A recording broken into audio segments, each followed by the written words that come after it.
Bismillahirrahmanirrahim.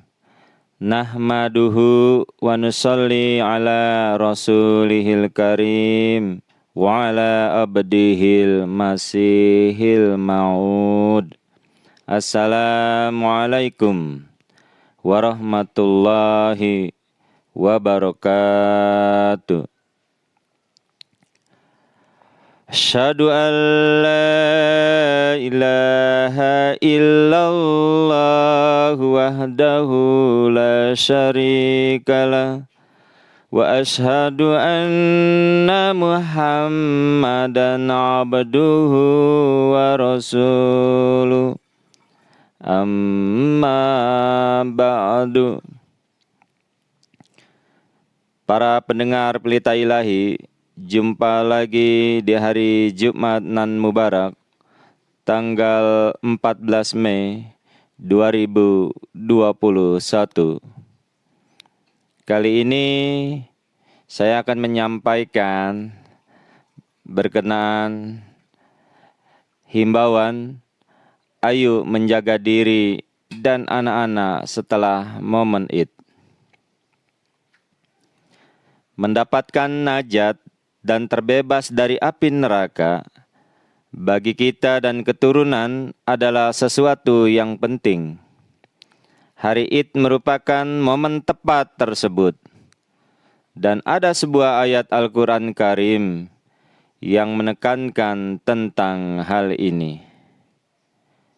Bunyinya adalah A'udzu billahi minasy syaithanir rajim. Ya ayyuhalladzina amanu qu anfusakum wa ahlikum nara waquduhan nasu wal hijarah alaiha malaikatun ghilajun shidadul la yasunallaha ma amarahum wa yab'aluna ma yu'marun. Artinya, hai orang-orang yang beriman, peliharalah dirimu dan keluargamu dari api yang bahan bakarnya manusia dan batu. Penjaganya malaikat-malaikat yang kasar, keras, tidak mendurhakai Allah terhadap apapun yang Dia perintahkan kepada mereka. Dan mereka mengerjakan apapun yang diperintahkan kepada mereka. Quran Surah At-Tahrim, Surah 66, ayat yang ke-7. Para pendengar Pelita Ilahi, setiap kita manusia, tidak ada yang mau masuk neraka atau mempunyai cita-cita diobati oleh api neraka jahanam. Maka dari itu, kehidupan kita harus sesuai dengan irada ilahi, mengamalkan perintahnya dan meninggalkan larangannya. Di dalam sebuah khutbah tahun 1965, Hazrat Mirza Basruddin Mahmud Ahmad, Khalifatul Masih kedua radhiyallahu anhu bersabda, saya ingin mengatakan kepada kawan-kawan semua bahwa Id kita baru dikatakan Id yang hakiki apabila Id kita ini sudah sesuai dengan Id yang dirayakan oleh Nabi Muhammad Rasulullah Sallallahu Alaihi Wasallam. Jika kita merayakan Id yang tidak ada sangkut pautnya dengan Id Nabi Muhammad Sallallahu Alaihi Wasallam, maka Id kita sama sekali tidak dapat dikatakan Id, melainkan hari berkabung atau hari kesedihan. Hal ini seperti sebuah rumah seseorang ada yang meninggal dan mayatnya membujur di sana. Ada seorang pembesar di rumah itu meninggal dunia. Di rumah itu sekalipun dirayakan 100 kali Id, maka bagi keluarga tersebut bukanlah merupakan hari Id, melainkan hari berkabung atau hari kesedihan. Maka demikian jugalah bagi seorang muslim.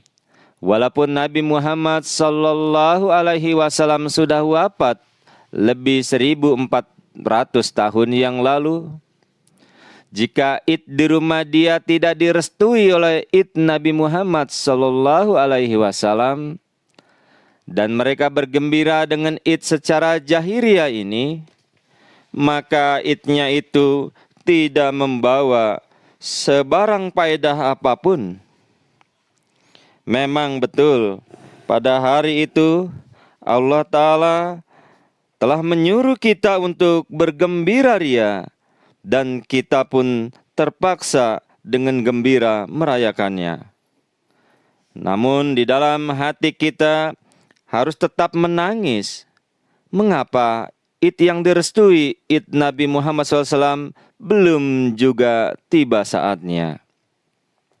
Id Nabi Muhammad SAW bukan untuk makan kue yang manis-manis, atau memakan gulai kari, atau gulai lemak, dan sebagainya.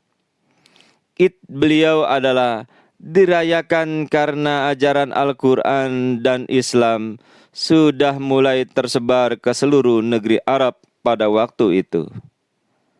Sekarang, jika ajaran Al-Quran dan Islam sudah merata tersebar ke seluruh dunia, setiap rumah sudah ramai orang membaca Al-Quran Karim, di setiap rumah bendera Islam sudah berkibar, maka Id kita sesuai betul dengan Id yang dirayakan Rasulullah Sallallahu Alaihi Wasallam.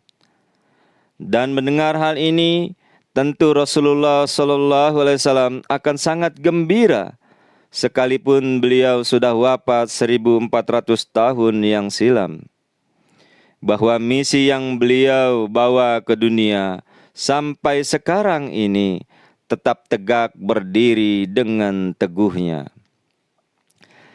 Jadi, usahakanlah selalu supaya ajaran Islam dan hukum-hukum Al-Quran segera tersebar ke seluruh dunia, supaya Id kita benar-benar sesuai dengan Id yang dirayakan oleh Rasulullah Sallallahu Alaihi Wasallam. Jika Id pada zaman sekarang ini tidak layak dihadiri oleh Rasulullah Sallallahu Alaihi Wasallam, yakni Id ini tidak sesuai dengan Id Rasulullah Sallallahu Alaihi Wasallam, maka Id tersebut tidak patut disebut hari Id, melainkan hari berkabung atau hari kesedihan bagi umat Islam seluruhnya. Sekarang sudah mulai nampak banyak anak-anak keturunan beberapa orang Ahmadi tidak memiliki keikhlasan seperti yang pernah dimiliki oleh orang-orang tua mereka. Saya ulangi, sekarang sudah mulai nampak banyak anak-anak keturunan beberapa orang Ahmadi tidak memiliki keikhlasan seperti yang pernah dimiliki oleh orang-orang tua mereka. Padahal jamaat sekarang ini belum berumur ratusan tahun, baru masuk dalam abad kedua jemaat. Di mana letak kelemahan ini? Kalau banyak anak-anak Ahmadi sudah kurang perhatian terhadap jemaat, kurang menghargai kepada program-program jemaat, tidak mau aktif mengikuti kegiatan jemaat, banyak yang meninggalkan sholat, banyak yang tidak menaruh hormat kepada para pemimpin jemaat. Saya ulangi, banyak yang tidak menaruh hormat kepada para pemimpin jemaat. Maka untuk tujuan apa hari ini kita merayakan Id? Apakah bergembira karena anak-anak kita sudah lalai mengerjakan sholat, lalai terhadap kewajiban jemaat, tidak aktif dan sebagainya? Selanjutnya, beliau radhiyallahu anhu bersabda, "Ingatlah, akan datang suatu hari apabila orang-orang yang bekerja, orang-orang yang berhikmat dalam jemaat, nanti akan mendapat kehormatan yang sangat tinggi. Akan tetapi anak orang yang pada waktu itu tidak mempunyai perhatian sama sekali terhadap jemaat dan tidak ingin berhikmat kepada jemaat, mereka akan diasingkan dari jemaat ini. Nanti apabila negara-negara besar seperti Amerika, Kanada, Inggris, Jerman, dan sebagainya akan mengirimkan wakil-wakil mereka ke dalam musyawarah internasional jemaat, mereka akan anggap hal ini suatu kehormatan yang sangat besar. Pada waktu itu, anak orang-orang yang tidak ada hubungnya dengan jemaat akan datang meminta-minta supaya mereka dikirim untuk menghadiri musyawarah internasional itu. Akan tetapi pada waktu itu akan ada orang berkata kepadanya, "Pergilah kamu dari sini. Kami mempunyai data orang tua kamu dahulu adalah orang tua yang jika dipanggil meeting, dipanggil rapat, tidak mau hadir. Ada pertemuan dan kegiatan jemaat, tidak pernah datang. Bapak-bapak kamu sering komplain dan bercakap-cakap yang tidak baik tentang jemaat. Oleh sebab itu, kami tidak ingin mengutus kamu ke sana." Huzur radhiyallahu anhu bersabda lagi, "Saya nasihatkan kepada kawan-kawan semua, perbaikilah diri sendiri dari sekarang, dan juga ahli keluarga sendiri dengan sebaik-baiknya, sehingga yakin bahwa bendera Islam ini akan tetap ada di tangan anak-anak mereka sampai hari kiamat, dan ajaran Nabi Muhammad Rasulullah Sallallahu Alaihi Wasallam akan disebarkan ke seluruh pelosok dunia, sehingga bukan hanya kehidupan dunia kita ini saja akan menjadi id, melainkan kematian kita pun akan menjadi id pula." Seorang penyair menasihati anaknya berkata dengan halus sekali dan sangat bijaksana, yakni yang artinya adalah, "Waktu kamu baru lahir, kamu menangis dengan suara keras dan nyaring. Orang-orang yang menengok di sekitar kamu tertawa gembira karena seorang anak lelaki sudah lahir. Sekarang kamu sudah dewasa, berjuanglah untuk beramal soleh dan berbuat baik terhadap manusia, sehingga apabila nanti kamu mati, kamu akan tertawa girang. Sedangkan orang-orang yang di sekeliling kamu akan menangis terseduh karena sedih. Mengapa kamu tertawa girang? Pada waktu kamu meninggal, kamu girang karena akan berjumpa dengan Tuhan dan akan menerima ganjaran yang sangat baik daripadanya berkat amal-amal soleh kamu. Dan orang-orang di sekitar kamu menangis sedih karena ditinggal oleh kamu seorang soleh dan berguna untuk masyarakat."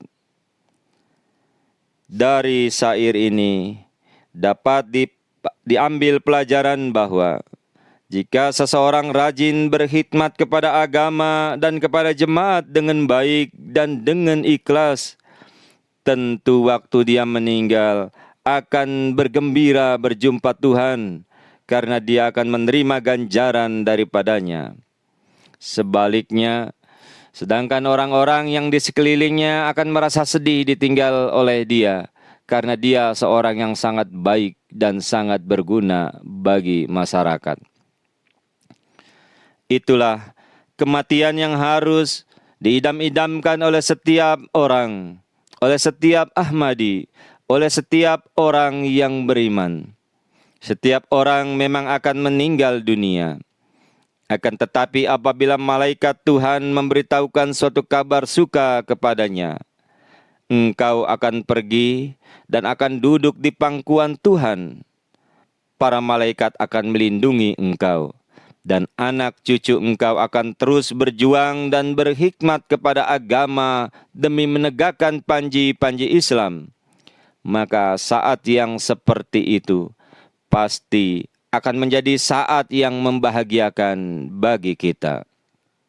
Para pendengar Pelita Ilahi, Hadrat Khalifatul Masih Al-Khamis Ayatollah bin Narsil Aziz juga bersabda, jika saudara-saudara dan juga anak keturunan saudara-saudara di masa mendatang ingin terselamat dari keburukan dan kehancuran moral dunia, maka saudara-saudara juga harus mengadakan perubahan dan perbaikan pada diri sendiri dan berusaha keras untuk menjaga anak-anak jangan sampai terlibat ke dalam kejahatan dan kehancuran moral dunia. Dan yang paling penting adalah saudara-saudara juga harus menunjukkan contoh yang paling baik dalam setiap perbuatan, amalan, dan percakapan di hadapan anak-anak saudara. Supaya apabila melihat contoh yang baik dari orang tua yang giat dan aktif dan berhati-hati dalam bercakap maupun dalam pengamalan ajaran agama Islam, anak-anak pun akan mengikuti cara dan jejak langkah orang tua mereka. Jadi, apabila orang tua melangkah ke arah jalan untuk mencari Tuhan, melangkah ke arah jalan untuk mencintai Tuhan, tentu anak-anak pun akan mengikuti dari belakang ke arah jalan yang sama untuk mencari dan mencintai Tuhan.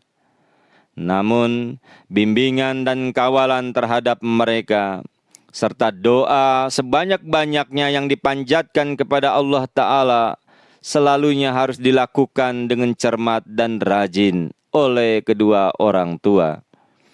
Karena pikiran, hati dan perasaan anak-anak kita berada di dalam genggaman tangan Tuhan yang Maha Kuasa. Di samping itu juga, orang tua harus betul-betul memperhatikan pergaulan anak-anaknya. Siapa teman bergaul mereka? Bagaimana keadaan teman sepergaulan dengan mereka itu? Jika perilaku anak kita baik, tentu ia akan memilih teman-teman yang baik pula. Akan tetapi, sering terjadi, justru teman-temannya itulah yang suka berusaha untuk mempengaruhi anak-anak yang baik ke arah jalan yang tidak baik, supaya ia mempunyai teman untuk melakukan sesuatu yang dia inginkan. Hal yang seperti ini sering terjadi di sekolah-sekolah atau di tempat-tempat di mana anak-anak sering berkumpul. Para pembaca dan pendengar Pelita Ilahi, demikian yang dapat disampaikan pada saat ini. Semoga Hari Raya Id benar-benar menjadi momen terbaik guna menjaga diri kita dan anak-anak kita untuk kita terselamatkan dari api neraka. Allahumma amin. Wassalamu ala manittaba'al huda wa akhiru da'wana anil hamdulillahi rabbil alamin. Assalamualaikum warahmatullahi wabarakatuh.